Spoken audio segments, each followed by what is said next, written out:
Dracula hikayesi sadece görünen yüzeyse ve asıl sürpriz, onun hemen yanında yaşamanın ne kadar kolay ve uygun fiyatlı olduğundaysa. Transilvanya'nın kalbine tek bir fikirle geldiğinizi hayal edin. Efsanelerin gerçeğe uyup uymadığını görmek. Brao şehrinde, Karpat dağlarıyla çevrili bu yerde, buranın sadece mitlerden ibaret olmadığını hızla fark edersiniz. Burası, tarihin, günlük yaşamın ve turizmin oldukça dengeli bir şekilde iç içe geçtiği bir şehir. Bugün, Romanya'nın daha az bilinen bu yönünü keşfediyoruz ve birçok gezginin atladığı ama aslında atlamaması gereken bir şehir olan Brao'dan başlıyoruz. Brao, dağlarla çevrili doğal bir çanağın içinde yer alır ve bu da ona çok özel bir atmosfer kazandırır. Özellikle sabah saatlerinde sis çatıları kapladığında.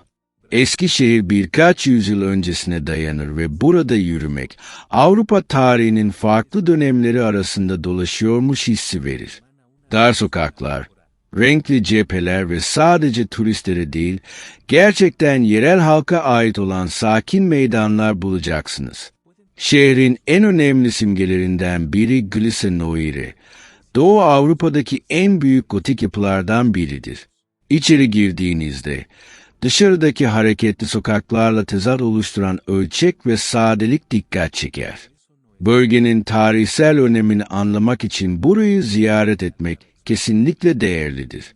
Ama Brao sadece mimariden ibaret değil. Aynı zamanda Transilvanya'yı keşfetmek için stratejik bir başlangıç noktasıdır. Eğer hala hak ettiği ilgiyi görmeyen yerleri keşfetmeyi seviyorsanız, şimdi abone olun çünkü gelecek videoların çoğu tam olarak bu tür destinasyonlara odaklanıyor. Kısa bir mesafede Château de Bram bulunur.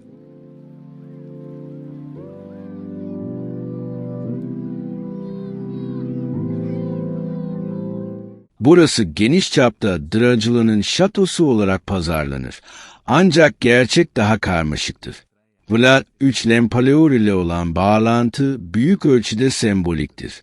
Bölgeden geçmiş olabilir. Ancak burada yaşamamıştır. Yine de mekan etkileyicidir.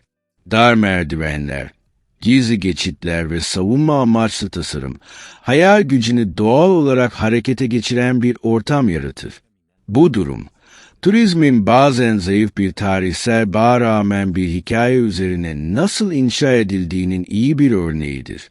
Daha karanlık efsaneler ilginizi çekiyorsa, Elizabeth Bth adını da duyabilirsiniz. Ancak günümüzde birçok tarihçi ona yöneltilen suçlamaların boyutunu sorgulamaktadır.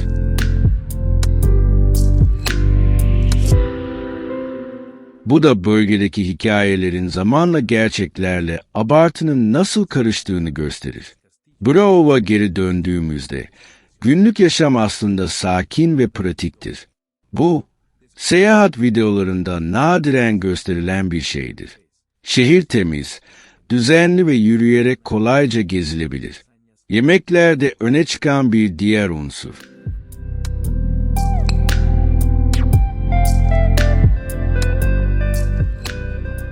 Et ve pirinçle doldurulmuş lahana sarması olan sarmale ve mısır unu bazlı bir garnitür olan memli gibi geleneksel yemekler basit ama doyurucudur.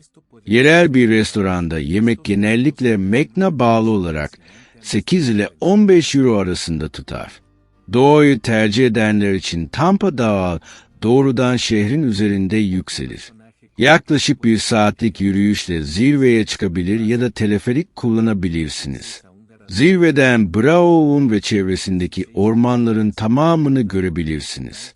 Ayrıca bu bölgenin geçmişte ne kadar izole olduğunu anlamak için de iyi bir noktadır.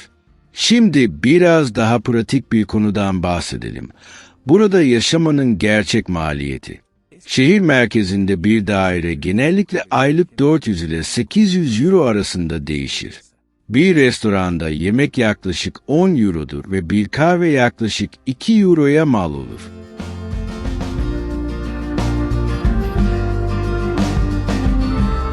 Kısa süreli kiralamalar genellikle Batı Avrupa'ya kıyasla çok daha ucuzdur. Kişisel olarak bakıldığında, Bu Broug'un en büyük avantajlarından biridir. Daha düşük finansal baskıyla Avrupa yaşamı sunar. Bu da özellikle uzaktan çalışıyorsanız daha uzun süre kalmayı mümkün kılar.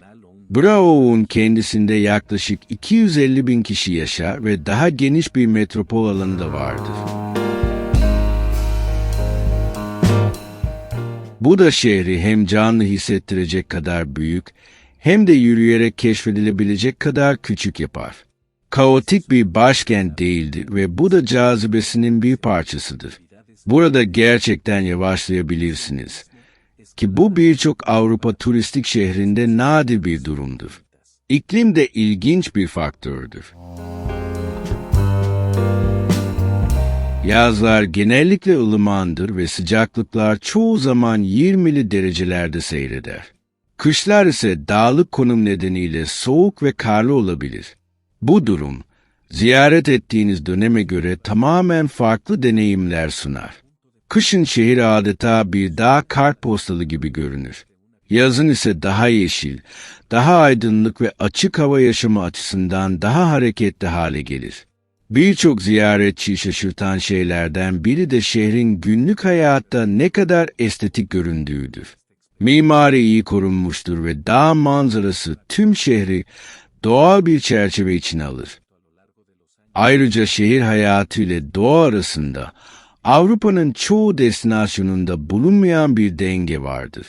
Yerel kültüre gelince, Romanya mutfağı burada basit ama rahatlatıcıdır. Sarmale ve memlik dışında ızgara etler, ciğer gibi çorbalar ve genellikle endüstriyel değil ev yapımı olan hamur işleri de bulabilirsiniz. Yerel yemekleri tercih etmek sadece daha ucuz değil, aynı zamanda günlük yaşamı daha gerçekçi anlamanızı sağlar. Sosyal atmosfer açısından birçok gezgin, Broug'daki insanların ilk başta mesafeli olduğunu ancak iletişim kurulduğunda kibar ve yardımsever olduklarını fark eder. Kamusal alanlarda yüksek sesli veya aşırı dışa dönük bir kültür yoktur. Bu da şehrin sakin hissine katkıda bulunur. Ziyaretçiler arasında sıkça konuşulan bir diğer konu da görünüm ve sosyal yaşamdır. Brough, Doğu Avrupa'daki birçok şehir gibi özellikle yaz aylarında kafeler ve eski şehir çevresinde genç nüfusun yoğun olduğu bir yapıya sahiptir. Ancak bu gözlemi not tutmak önemlidir. Bu durum, öğrenci dostu ve turistik bir şehrin doğal sosyal yapısını yansıtır. Şehri tanımlayan temel bir özellik değildir. Dracula hikayesine geri dönersek, küresel başarısı büyük ölçüde Dracula romanına dayanır ve bu eser bölgesel bir figürü uluslararası bir simgeye dönüştürmüştür. Günümüzde bu efsane, gerçek daha sade olsa bile Transilvanya'nın kimliğinin bir parçasıdır. Bazı turlar Bran Şatosu'nu gece ziyaret etme imkanı da sunar. Güneş battıktan sonra deneyim tamamen değişir. Daha sessiz, daha az kalabalık ve daha içine çeken bir hale gelir. Sonuç olarak Brough sadece efsanelerden ibaret değildir. Tarihi, doğayı, günlük konforu ve görece düşük yaşam maliyetini bir arada sunan bir şehirdir. Aynı zamanda bazı destinasyonları neden hala hak ettiği ilgiyi görmediğini de gösterir. Eğer bu tür henüz fazla keşfedilmemiş ülkeleri görmek istiyorsanız, kanaldaki diğer videolara göz atın, abone olun ve sırada hangi ülkeye gitmem gerektiğini yorumlarda yazın.